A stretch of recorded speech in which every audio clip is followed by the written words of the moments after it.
When you think about that role of kind of ally, is it okay to have that person assigned, or do we need to have volunteers, or what? How does that? Should that role be anointed, or should you kind of anoint yourself, or a little bit of both?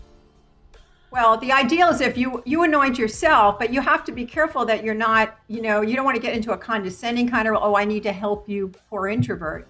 That's not what we're talking about here. It's like I've noticed the last couple of meetings that I know you've had some things to share and you haven't. So here's an idea that we might want to work out. And you could share with them maybe a way to get to work together to do that.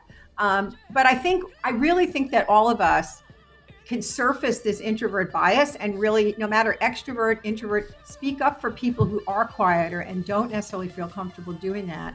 And then they're so grateful when you do, when you highlight them, when you share their information, when you talk about them and advocate for them. I mean, there's nothing better.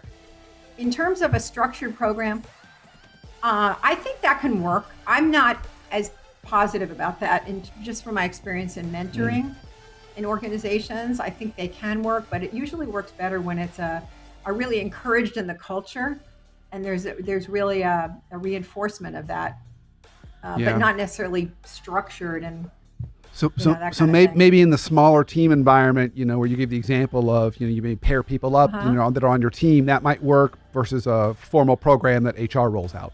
Yeah. Absolutely. And I think, again, it goes back to, let's talk with introverts one-on-one. The best leaders that I found, and I write about this in the leadership chapter, we're always making an intentional effort to meet with each person on the team to understand what they needed and how to do it. And you may have remembered in there the user manual that I mentioned. Yep, absolutely.